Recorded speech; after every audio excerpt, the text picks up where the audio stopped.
Howdy everyone, Sarsi here, and today we'll be taking a quick look at another Crusade on Xbox Series X, also playable on Xbox One.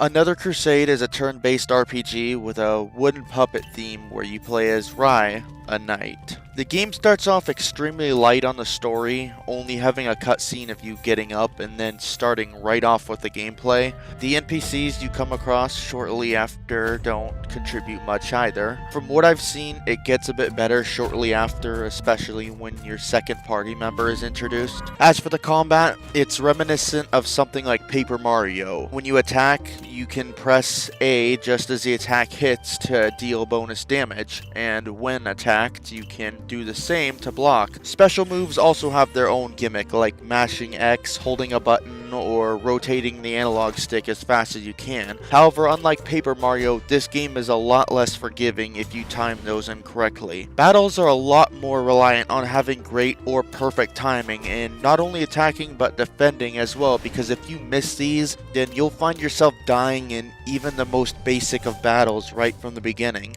And boss battles are pretty brutal. It gets extra tricky when you learn that different weapons have different attack speeds, so when you get a new weapon, you have to readjust to the timing. Every time you level up, your stats will not only increase, but you'll also get a bonus point to apply to one of them. Also, when you get stronger, you'll be able to strike weaker enemies outside of combat, and rather than getting a head start where you deal damage to them before the fight starts like usually, it'll just instantly kill them and give you a tiny amount of XP. I had a few issues with this game. The first one you've probably noticed already. The game just doesn't look right to me. Everything just seems so damn red. And it isn't just the colors. There's random objects that will just be too bright for me to see what they are. Like this right here, what is supposed to be one of the mini crystals that you can collect throughout the game. However, due to how blindingly bright it is, I couldn't tell what it was or even see myself when I approached it. I had to wiggle around to even somewhat make out an exclamation mark to know that I could interact with it.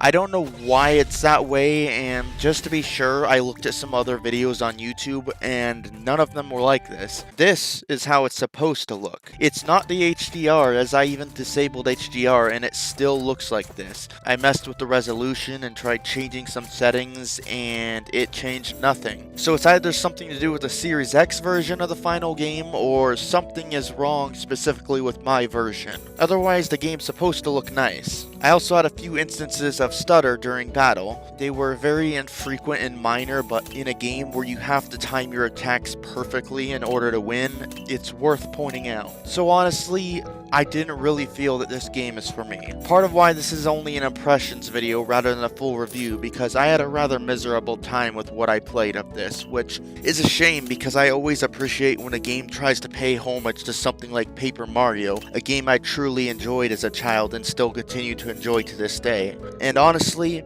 if it were just that this is a more difficult game, I could deal with that. However, with everything else, I just didn't want to have to suffer through it. However, if you want to give this game a try, it's available on the Microsoft Store for $20. There was even a demo at some point that may still be around if you want to try it before you buy it, which, if possible, I'd highly recommend doing that first. That said, I'd like to thank Limited Run Games for sending me the review key. This is Sarsi in the Game Clips channel, and I'm out.